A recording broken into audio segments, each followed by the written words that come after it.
Ini benar. Jadi tidak setiap saat narsisis menyakitimu. Semalam dia bisa saja mengamuk sejadi-jadinya, bahkan melakukan hal yang sangat mengerikan kepadamu, memukulmu. Kemudian dia bisa tidur tanpa merasa bersalah, padahal kamu sendiri tidak bisa tidur. Besok paginya, dia bisa bangun seolah tidak terjadi apa-apa, amnesia. Kemudian tetap melanjutkan kegiatan dengan muka tersenyum dan menolak untuk membahas kejadian semalam. Mengapa bisa begitu? Karena narsisis menghindari yang namanya shame. Shame adalah perasaan buruk terhadap diri sendiri sebagai seorang manusia. Dan untuk seorang narsisis, shame itu sangat menakutkan, sangat mengerikan, seolah-olah monster atau hantu baginya. Shame itu berkaitan atau relate dengan tanggung jawab. Jadi, satu-satunya cara untuk menghindari shame adalah berpura-pura seolah-olah tidak terjadi apa-apa.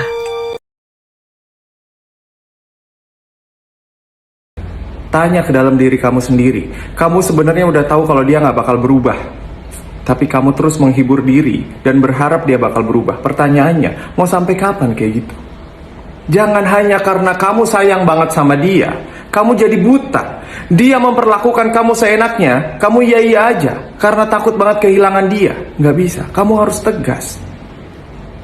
Jangan buang-buang waktumu yang berharga untuk orang yang nggak pernah menghargai kamu. Jangan memprioritaskan orang yang gak pernah memprioritaskan kamu. Kamu berhak mendapatkan orang yang menyayangi kamu sepenuhnya. Kamu itu berharga. Tanamkan itu.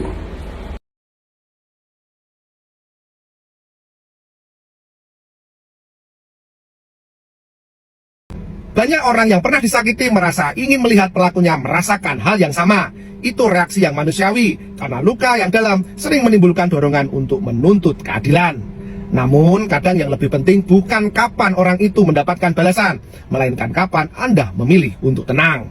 Selama pikiran masih dipenuhi pertanyaan tentang kapan keadilan datang, berarti energi Anda masih tertinggal di masa lalu. Dan selama itu terjadi, luka itu belum pernah benar-benar sembuh.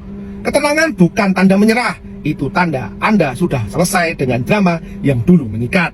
Anda tidak lagi membutuhkan pembuktian, Anda hanya ingin damai. Balas dendam tidak akan menyembuhkan, tapi justru membuat luka lama terus terluka. Pemulihan sejati terjadi ketika Anda belajar melepaskan, mengambil pelajaran, dan melanjutkan hidup dengan hati yang lebih bijak. Dan pesan ini bukan hanya untuk mereka yang pernah berhadapan dengan orang dengan ciri-ciri NPD. Siapapun bisa melukai dan dilukai. Karena itu, perlunya kita belajar untuk tidak membalas, melainkan untuk tumbuh, agar luka tidak lagi diwariskan ke hati berikutnya.